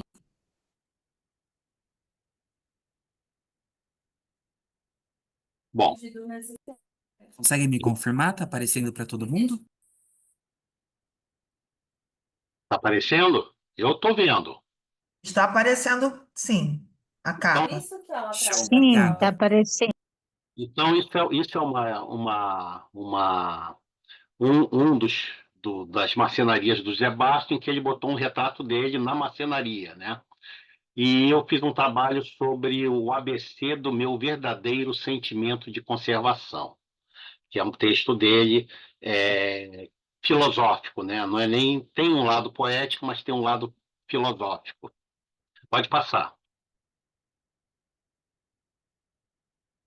Então, Nietzsche dizia que José Basto é infinito. Infinito é um termo importante para a psicose, na falta de outro nome para esse espaço mental. Talvez infinito seja um bom nome, tanto para o espaço quanto para o tempo. Essa é uma frase de uma artista da arte bruta, né, que a eternidade não tem saída de emergência. Não ter saída de emergência, não ter nada que limite, não ter nada que tenha início nem fim. Angústia existencial, emergência metafísica. Esse é um termo criado por uma cliente da Casa das Palmeiras também. Estou numa emergência metafísica. Sempre nos perguntamos quem somos, de onde viemos, o que estou fazendo aqui. Essa é uma frase que o Jean Rey pede para todo mundo fazer para si mesmo quando estiver numa instituição psiquiátrica. Qu'est-ce que je fous là? O que eu estou fazendo aqui? É uma pergunta que você tem que se fazer para dar sentido a você estar ali presente naquele espaço. E logo a pergunta se esvai. Temos mais o que fazer. Mas na psicose as perguntas são insistentes. Mergulhamos aonde talvez hajam respostas. Nos perdemos no infinito. O sofrimento é o preço pago pelo coração que desperta, Rumi. E essa é uma frase do Zé Baixo. Sofrer o sofrimento é desumano. Tudo começa no sofrimento. Um sofrimento insuportável, sem resposta possível. No caso do Zé Basto, esse sofrimento tinha muito a ver com a questão afetiva e metafísica, né? Solução: fugir para o prazer, entre aspas, delirar, criar um universo onde o prazer é imaginado, ou mergulhar fundo no eterno desprazer? Como dar conta? Se segurar, não afundar. Pode passar.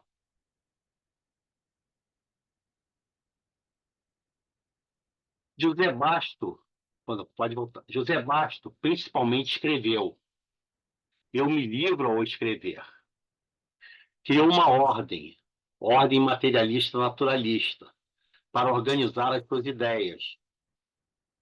Criou o ABC do meu verdadeiro sentimento de conservação. Ele, inclusive, falava que na ordem materialista naturalista ele era o único membro. Criou o ABC do meu verdadeiro sentimento de conservação. Conservar uma certa unidade, unir fragmentos para criar uma resposta coesa para as suas questões. E aí são algumas respostas dele, que ele colocava. A maioria dessas respostas estão dentro de esculturas de madeira, né, de marcenaria. As mentiras interiores são os limites da verdade. A esperança é a fonte das mentiras. O passado não deve ser esquecido, mas profundamente corrigido. A vida é uma troca de imagens profundas. O louco é um ser diferente e ele quer viver diferentemente. Pode passar. Então, eu botei todo o texto, mas eu só vou comentar algumas frases desse texto, né? O sentimento e a carne se pertencem, devem desenvolverem-se juntos para cumprirem a sua grandiosa missão na gloriosa humanidade. Uma parte do sofrimento de Zé Basto está ligado a essa questão do sentimento, né, que o principal era o amor, e da carne, né? Como o sentimento se efetivar através de uma vivência, né? O José Bastos ele fazia muitas poesias dedicadas ao amor e a algumas mulheres, mas sempre um, um- era sempre um amor muito platônico, né? Quer dizer, nunca se transformou numa realidade física, né?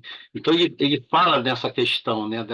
Dessa necessidade de unir o sentimento e a carne, né?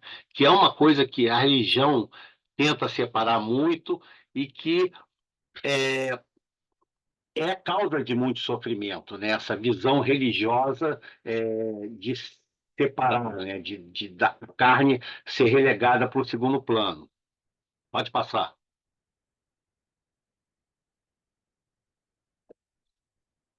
Ele também, nesse ABC, ele fala de Cristo, mas Cristo como uma figura mítica, muito mais do que como uma figura histórica. E ele faz uma separação entre Cristo e natureza. Ele separa a natureza do aspecto religioso, né? Ele praticamente só cita Cristo como uma personagem que inspira religiosamente, né? Então, Cristo, quando na cruz, pediu água. Não foi para saciar a sua sede, mas sim para que os homens lhe dessem amor, fraternidade em forma material. E aí ele fala que isso é uma visão de Cristo do comunismo, né? E embaixo ele fala: o comunismo atual não é o da Rússia, e sim a democracia humana, que ainda não a praticamos convenientemente. Pode passar.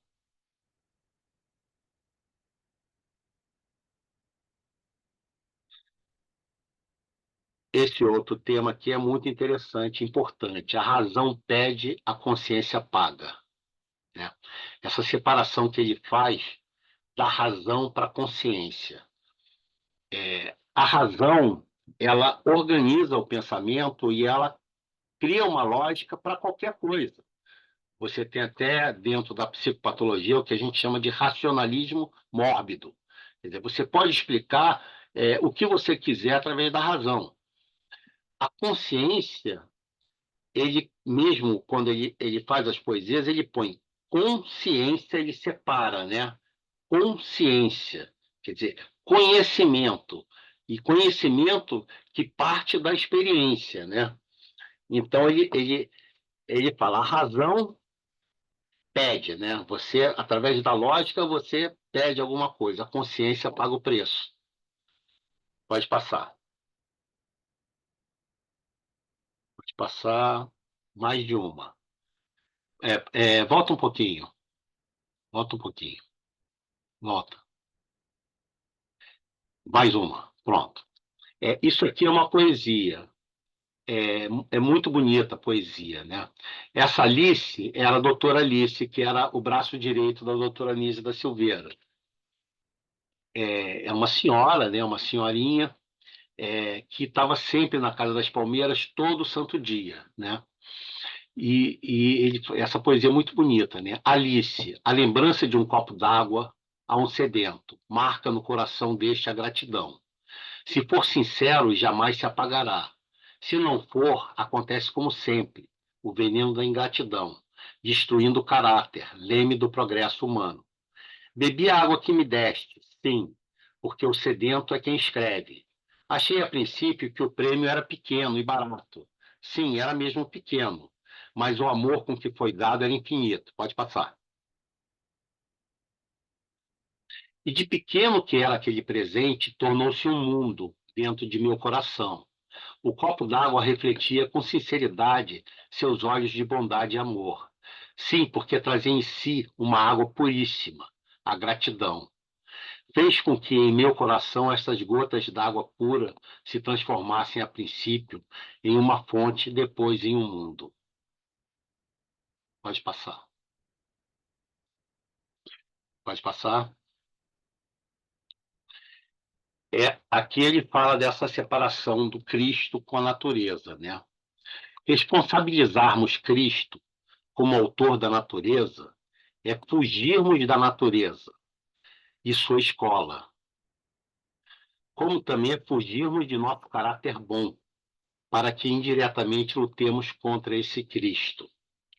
É, é interessante isso, porque a natureza ela segue seu rumo. A natureza ela não tem, na natureza não existe bem, mal, né? A natureza ela funciona com as suas leis e, e é interessante porque é uma contradição que aparece muito na religião, é que Deus ou Cristo, seu filho, criou tudo, inclusive a natureza, né? E ele faz essa separação da natureza com o Cristo mítico, que ele coloca como o Cristo para o José Basto tem muito a ver com a consciência, com algo que emerge, é, que foge um pouco da questão da natureza, das leis da natureza, que é o bem.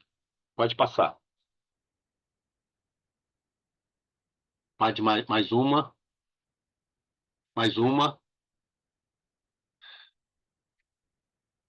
essa 27. A transformação espiritual é feita por processo secreto e agressivo, mistério, ao homem, logo não o pertence. Transformação espiritual não é algo que a gente obtém através de uma busca, de uma leitura, é algo que acontece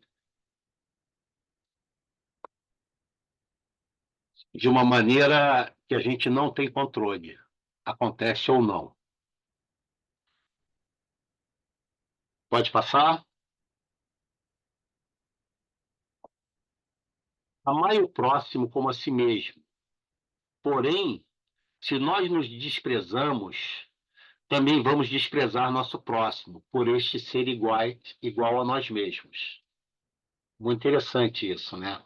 É, até quanto a gente pode amar ao próximo, né? Sem amar a si mesmo. Quando derem em sua face, vire a outra. É um grande erro, pois deve-se, quando somos agredidos, ensinar ao agressor e não nos entregarmos. Pode passar.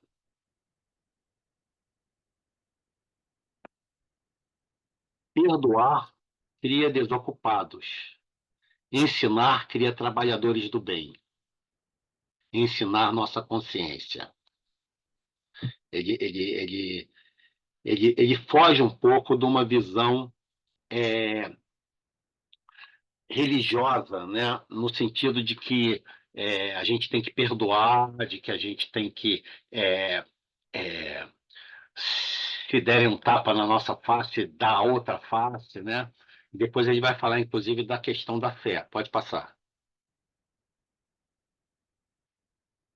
Pode passar. Pode passar. A gente vai para 48. Mais uma. Mais uma. Pronto. A fé mumifica pela ambição e pela desconfiança em nós mesmos, nossa consciência natural e nosso mais profundo sentimento. Ele questiona muito essa questão da fé, né? E da questão do espiritualismo, vamos dizer, de alguma maneira, barato, né? No espiritualismo, vemos o sofrimento como uma justiça. No espiritualismo, desagregamos o amor, criando um pai artificial, deixando o nosso pai de sangue sem sua ação benéfica sobre nós. No espiritualismo, namoramos uma vida eterna e deixamos a nossa vida à mercê dos sofrimentos. Pode passar. Eu esqueci uma, mas tudo bem. Sofrer o sofrimento é desumano. Pode passar.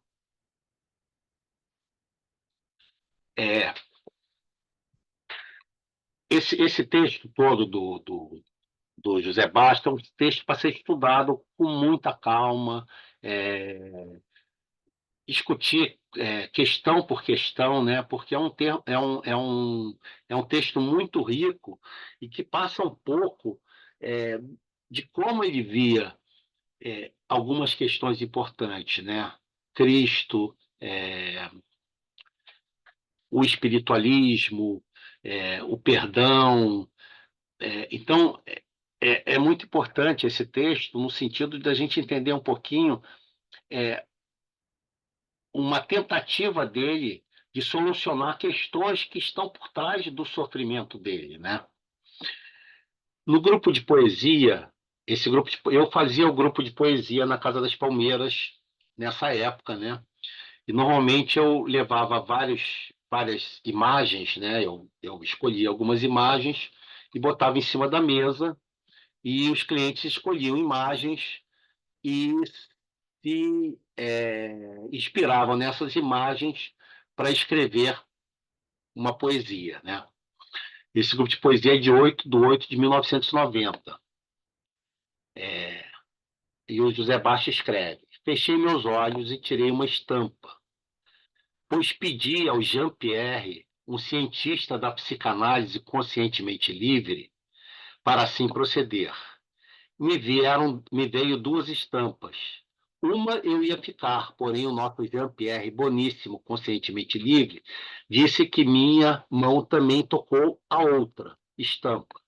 E logo aceitei a segunda, pois senti que assim devia proceder. Pode passar.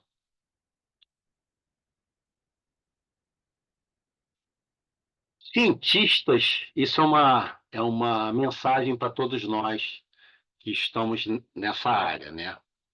Cientistas da psicanálise conscientemente livre é o que devemos ser. Todos os grandes pensadores da psique, Freud, Jung, Lacan, Reich, Rogers, Lowen, Nietzsche, Dostoiévski, Uri, Guattari, Kant, Hegel, Heidegger, Sócrates, Kierkegaard, Nietzsche, percorreram o caminho que lhes foi possível. Pode passar. Na realidade, só existe um caminho. Procurai do caminho, eu vos previno contra o meu caminho. Pode ser um descaminho para vós. Cada qual anda o seu caminho. Esta vida é o caminho. Não existe outro caminho. Todos os outros caminhos são trilhas enganosas. Jung, no livro vermelho. Na realidade, quando a gente está lidando com essa realidade, né, a realidade psíquica, né, e a realidade, ainda por cima, da loucura, né, que é infinita, né, que é um campo não tem início, não tem fim e tudo é possível, a gente tem que ir, a gente pode até usar referenciais teóricos, mas a gente tem que ir, de alguma maneira, mergulhar nesse desconhecido, né? O Freud falava que cada cliente novo tem que partir do zero, né? Tudo que a gente aprendeu entra em questionamento em cada novo indivíduo que a gente, de alguma maneira, tenta mergulhar na psique dele, porque na nossa própria já é bastante difícil mergulhar, né? Imagina na do outro, né? Pode passar mais uma. Você pode clicar para começar. Eu vou botar agora o José Bastos para falar para a gente. Pode botar o play. Certo, eu só vou compartilhar o som para que o pessoal possa ouvir, caso esse vídeo tenha som, tá? Tem som, tem som. Então, eu vou dar play, eu vou pedir para que vocês confirmem se está saindo som, pessoal, por favor. Isso aqui eu estou fazendo e aqui vão ter Assina com o marceneiro aqui. 4 corações. Ai, que lindo. Pode gravar o que eu falando com ele, né? Conversando. 4 corações aqui, tá vendo? Vou fazer isso aqui. Assina com o Correio marceneiro coração. aqui. Correio coração. Estou há 32 anos aqui. Tá 32 anos? Esse trabalho aqui, Desde eu fiz esse trabalho aqui, ó. Esse daqui. Ai, Aquele livro entalhado no coração. Aham. Eu vou indo já. Vou indo. Bom, esse aqui é... Então vai lá. Eu vou já. Esse aqui é a Casa das Palmeiras, quando eu vim pra cá, que eu era espírita, Ah, então o médico disse, doutora Anísio, deu liberdade a você, mas não botou a mão na sua cabeça. Eu deixei o espiritismo porque eles me mandaram embora. Não porque doutora Anísio me proibisse de ser espírita, que tem gente aqui que é espírita, que é budista. Então a Casa das Palmeiras é um símbolo da liberdade. O médico não põe a mão na cabeça do doente aqui. deixa eu ler o que o senhor Deixa quiser, a né? pessoa, se for budista, se for ateu, se for isso, for aquilo, aqui na Casa das Palmeiras Faz o que né? quiser. É que quiser, exatamente. Isso que é bom, né? Faz o que O quiser. médico dá só liberdade da pessoa pensar. A gente chega a um ponto de não poder pensar, né? Como eu cheguei. Exatamente. A gente quer pensar e não... Tanta pressão, né? É a pressão mental, exatamente. Exatamente. E aí a gente... Eu vou lá, vamos lá. Vai lá. Gente, é porque estourou, é branco. Ali são as barras de ferro entortadas. É. É o que ele quer dizer, é verdade. Tem que ter. Pode passar? Esse aqui Não, na próxima. Isso é uma foto que eu fiz do José Bastos num passeio que a gente fez no Forte de Copacabana. Pode passar. Isso é a doutora Nise junto com José Bastos, né? José Bastos é infinito. E para finalizar, pode passar a última. Eu sempre fazia o grupo de poesia com imagens. Nesse dia eu não levei imagens e resolvi dar como tema do grupo de poesia o silêncio. E o José Bastos escreveu essa frase genial: o silêncio é mais rápido que o som. É isso. Olha, esse encontro de hoje aqui, sem palavras, né? É tão profundo, é tão especial que Patrícia e Jean-Pierre estão trazendo para a gente, né? Tendo essa figura do José Basto como grande intercessor dessa união de opostos, né? Desse silêncio, desse som, costurado por tanta poesia e tanta beleza que ele é e que nós somos, e que doutora Anise conseguiu de maneira humana olhar para isso, né? Vamos lá. Muito especial, muito especial, muito especial. É um encontro poético aqui, né? A psique poética, a gente pode até mudar o nome do encontro, a psique poética. Patrícia, eu queria te perguntar, né? Você falasse assim, né? Em relação, né, como esse estudo, né, sobre a obra da Nise, do José Basto, como isso impacta no seu trabalho como psicóloga. Então, eu até vi no chat que tem uma pessoa aqui que é de Belo Horizonte, que trabalha na rede de saúde mental. Eu estou mergulhada na obra da Anísio já há muito tempo. Eu fiz meu mestrado sobre um grupo de teatro da cidade de Belo Horizonte. E foi antes de me tornar psicóloga, né, de trabalhar de fato, eu fiz esse mestrado sobre a Anísio. Quando eu fui trabalhar, eu acho que foi uma inspiração tão grande de perceber como a Anísio criou a partir de quase nada. Então, isso sempre me impacta muito, assim. Quando eu falo quase nada em termos materiais e quase tudo em termos subjetivos, né? Então, eu acho que uma das grandes inspirações da Anise para mim é acreditar na potência do nosso trabalho onde a gente estiver, né? Com a nossa presença afetiva. Claro, não desconsiderando os saberes que são tão importantes, né? Saberes PICE, né? Não vou negar que eu sou uma psicóloga e eu acredito no meu fazer, mas quando eu estou diante de uma pessoa, eu sou muito mais que isso mesmo, né? Então, assim, eu acho que trazer a experiência da Anise para a clínica hoje, para pensar os CAPs, né? Eu trabalho no CAPS Infanto-Juvenil, é pensar a possibilidade da gente trazer formas de expressividade, a dor daquelas pessoas que estão ali com a gente, né? Essas pessoas bem rotuladas, acho que a gente tem que pensar muito também como a Anise pode nos ajudar na contemporaneidade, porque, por exemplo, eu trabalho muito com infância e adolescência, e o diagnóstico tem um peso muito grande, as escolas querem saber o que que aquele menino tem, por que que esse menino não aprende, por que esse menino não fica quieto, enfim. E pouco se quer saber assim, mas o que que esse menino sabe fazer, o que esse menino gosta, o que ele pode fazer. Então, acho que me inspira muito nesse sentido, né? E no CAPSI, o que eu tento fazer é trazer um pouco essa experiência das oficinas, né? As oficinas é um espaço que a gente percebe como que a expressividade, ela é curativa, de fato, né? Então, acho que é bastante nesse sentido.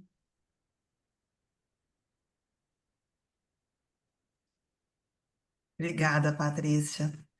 Jean, e gostaria de te ouvir um pouquinho, né? A gente está finalizando. Muito importante a tua participação. Pensar hoje, né, como a gente pode inspirar, né, no trabalho da Casa das Palmeiras, né, para práticas nas instituições de sofrimento psíquico, não saúde mental. É, E é, Patrícia depois também responde para a gente, tá? bom, eu acho que a primeira coisa é gostar do que faz, né? É você, como pessoa, gostar das pessoas com quem você está lidando, ter interesse, né? Ouvir, né? Estar aberto para ouvir. Porque nós estamos em um momento muito complicado, né? Realmente é, tem muito sofrimento psíquico e muito pouco cuidado possível, né? Eu outro dia passei na frente do CAPS Franco Basaglia, ali em frente ao IPUB, e eu fiquei meio chocado, porque tem o pátio do CAPS, né? E as pessoas estavam ali naquele pátio, me lembrou o pátio de um manicômio, entendeu? Então as coisas não mudaram muito. As coisas não mudaram muito. As pessoas acham que houve uma mudança grande, né? E na realidade não, porque o que tem que mudar é a mentalidade das pessoas, né? Essa possibilidade de, de, de receber o outro, né? De acolher o outro e de respeitar o outro.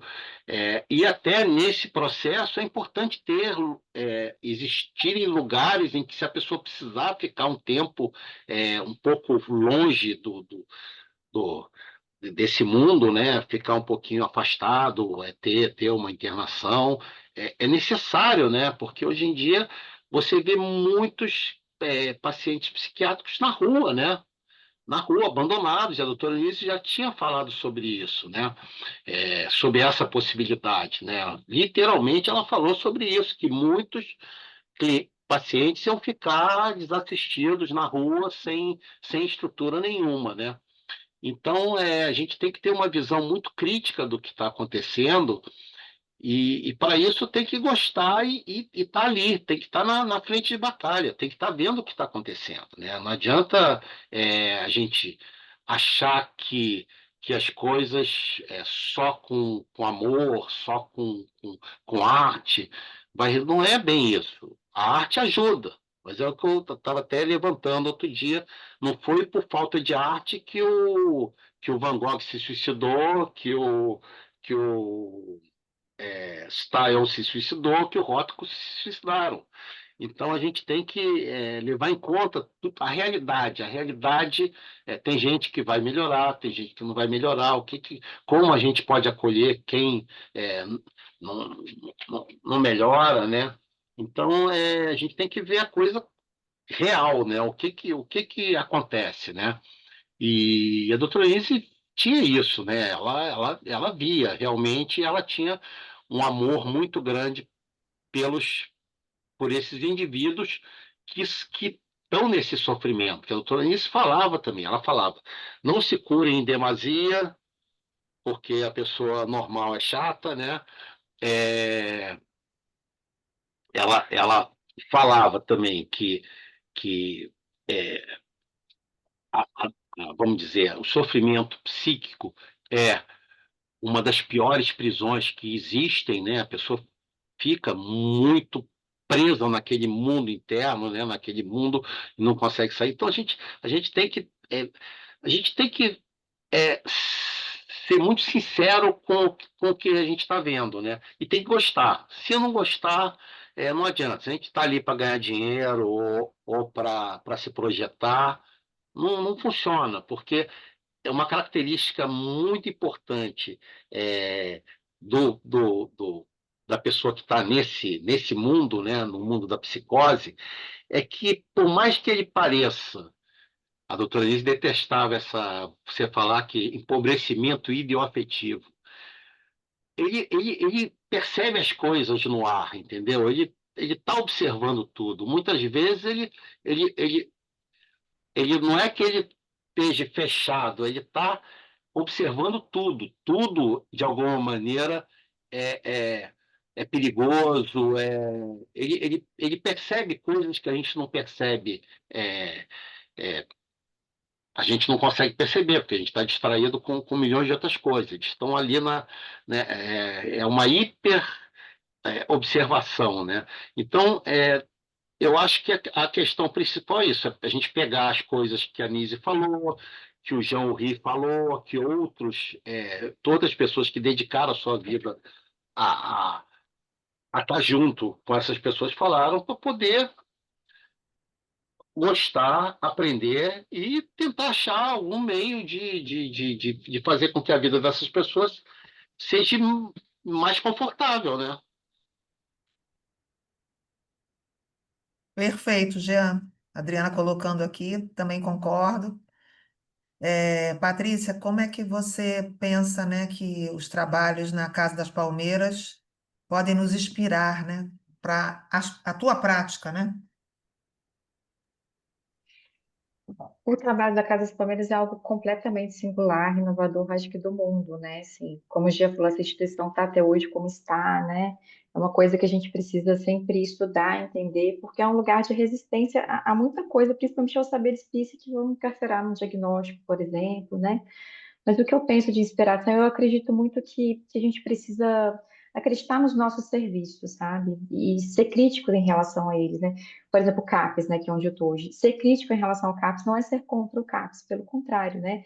É a gente enxergar o que a gente precisa melhorar ali, porque na letra, digamos assim, a legislação é muito clara sobre as coisas que a gente pode fazer. A legislação é muito baseada na Casa das Palmeiras, né? Então, se a gente for olhar lá, a reabilitação psicossocial é o carro-chefe de um CAPS, né? A gente tem essa possibilidade de outros profissionais que não só os PICs, né? Embora a maioria dos CAPS que eu conheço realmente fique muito centralizado no psiquiatra, no psicólogo, né? Mas a gente tem essa potencialidade, a gente tem essa possibilidade. Então, acho que acreditar que essas instituições possam ser essa casa segura para essas pessoas no momento de crise, por exemplo, que precisa, às vezes, de uma internação breve, né? Que precisa de um momento ali de recolhimento, e muitas vezes os CAPs não estão preparados para isso, né?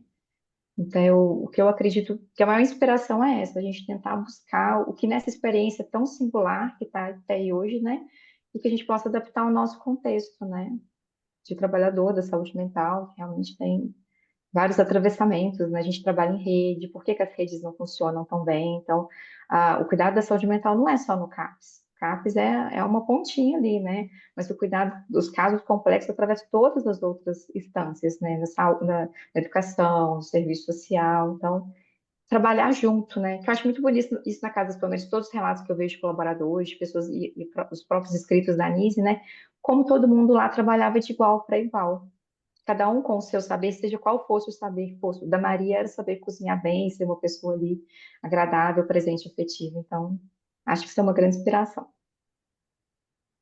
Aí eu vou falar alguns verbos que eu acho que tem a ver com o que a gente falou aqui hoje e tem a ver também com o simpósio, né? Primeiro, conviver, né?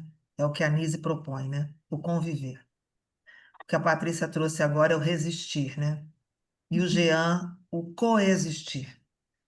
Então, como é importante, né, conviver, resistir e coexistir. Parece que a Nise nos ensinou isso muito bem, né? E aí, como a gente vem aplicando como profissionais da saúde, né, os desdobramentos desse trabalho da Nise, que se resume numa uma senha existencial: amar. Essa é a senha. Afeto, né? Reconhecimento do outro, né? A gente tem algumas perguntas aqui. Antes das perguntas, eu quero chamar a Luciana. Quero agradecer muito Patrícia e Jean e pensar nesse encontro tão poético e tão, né? As palavras aqui que foram de profundidade, foi uma costura que nós fizemos aqui agora, uma costura poética, muito especial. Bem feliz por esse webinar. Luciana, por favor. Feliz é pouco, né, Patrícia? Feliz é pouco. É uma honra tão grande poder escutar do Jean, da Patrícia, né? Compartilhar também todo esse seu conhecimento, né? Eu acho que é uma noite muito sensível, muito rica. pelo menos é a pressão que fica para mim, né? Da necessidade da gente se aproximar mais disso, né? Então, novamente, Jean e Patrícia, não tenho palavras para agradecer o tempo de vocês, que eu sei que é corrido, né? Mas é muito, agradeço muito por vocês compartilharem isso tudo.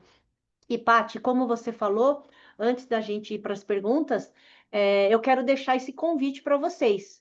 Esse convite de vocês participarem do primeiro Simpósio Nacional em Saúde Mental, que vai ser dia 20 e 21 de setembro, aqui em São Paulo, na sede do Instituto Freedom, tá? Vai ser um evento único. A Patrícia, que é a organizadora desse evento, eu acredito que ela se superou quando ela veio fazer a proposta, né? Eu realmente me superei. A Patrícia vai falar um pouco desse evento depois, e eu tô aqui para fazer esse convite para vocês, porque de verdade não é papo de vendedor. Quem já fez a sua inscrição vai chegar aqui na sede do Instituto Freedom. Nós só temos mais 12 vagas, porque o espaço é limitado, é presencial, tá? E hoje é o último dia do valor do último lote. É o último dia. Então a gente deixou o último dia até hoje para quem quiser aproveitar, porque amanhã o valor já muda. Então, quem já se convenceu que vai ser um evento muito bacana, quem se inspirou, quem quiser saber mais, tá? Eu vou pedir para a equipe colocar o link aí no chat para vocês estarem garantindo a vaga. Nós estamos aqui com mais de 150 pessoas e só tem 12 vagas. Volto a dizer, não é papo não. Chegar aqui vocês vão ver que tá lotado, tá?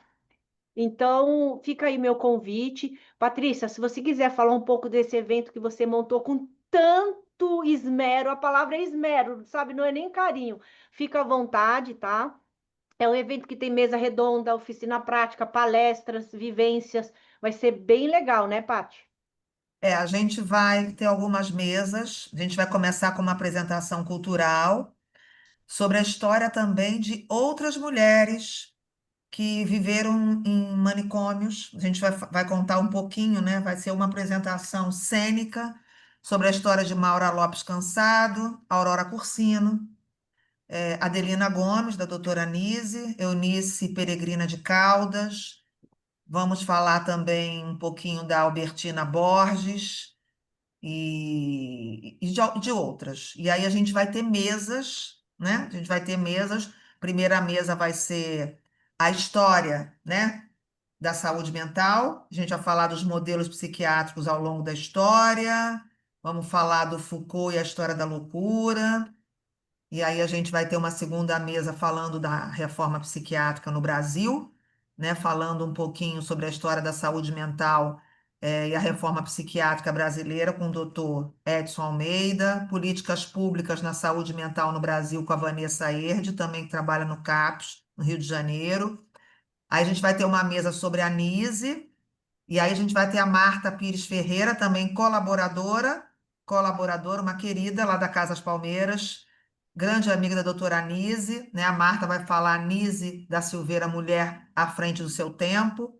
Vamos ter o Gustavo Pessoa, que é um analista junguiano, que vem fazendo um trabalho muito importante sobre, né, a importância de mulheres autoras que foram segregadas, que foram interrompidas e que de fato não apareceram. Então, ele também, a Nise, traz o Jung para o Brasil, né? E quem é a Nise de fato? Vamos falar mais da Nise, né? Vamos falar mais da Nise. E aí a gente vai ter também a Jéssica Taine, que também trabalha, o pessoal do Rio. Ela trabalha no serviço social, ela vai falar ela tem uma pesquisa muito legal sobre a dona Ivone Lara, né, no trabalho com a Anísio da Silveira, é a presença na construção clínica e política. Eu vou falar um pouco sobre as expressões da psique, sobre a arte. E aí, a ideia desse simpósio foi trazer também os outros museus, uma interlocução com os outros museus. Então, a gente trazer um pouquinho a história do Museu Estadual, né, do Hospital Psiquiátrico São Pedro, com a Camila Casarotto, que é do Rio Grande do Sul, um projeto muito legal. Que projetos estão aí hoje? Quais são os desdobramentos no qual tanto Nis da Silveira como Osório César, que começa lá em Franco da Rocha, né? O Osório está dentro da psicanálise, A Nise vai buscar vários autores, dentre eles o Jung, mas a Nise vai trabalhar com Bachelard, com Spinoza, com os pensamentos do Lenin, com Arthur, e aí trazer um pouquinho a história desses outros projetos, que é as Memórias do Tapete Voador, da Oficina de Criatividade do Hospital Psiquiátrico São Pedro, com a Bárbara Neubar, né? E aí, no segundo dia, a gente vai falar do Museu do Osório César, em Franco da Rocha, com Elielton Ribeiro. Vamos falar também do Juqueri, quando o Juqueri fechou as portas, e que a gente não pode esquecer o que acontecia ali dentro. Então, a Cibele Lucena, que também vai trazer para a gente. Vai vir também o Lula Vanderlei e a Gina Ferreira, é um encontro muito especial, né? O Lula e a Gina, que também tem um trabalho muito importante no Museu do Inconsciente. A Gina vai trazer para a gente o projeto dela, né, que ela desenvolveu em Angra dos Reis, o nascimento do projeto De Volta para Casa, que hoje virou uma lei lá em Angra dos Reis. E aí eu convidei também a Madalena Barbosa, da Unifesp. Ela vai trazer um pouquinho um projeto, que é o projeto Conversas de Vida, que é o Centro de Promoção de Esperança e Prevenção de Suicídio da Unifesp. E vamos finalizar com a Melissa de Oliveira e com a Raquel Gouveia Passos, que são também do Serviço Social do Rio de Janeiro, e elas vão trazer um tema importante, que é a resistência e a luta antimanicomial, né? Os movimentos antimanicomiais e as suas interseccionalidades, e essa reforma psiquiátrica hoje, né? Na qual a gente não pode esquecer aquela fala do Caetano Veloso, né? É preciso estar atento e forte, sempre.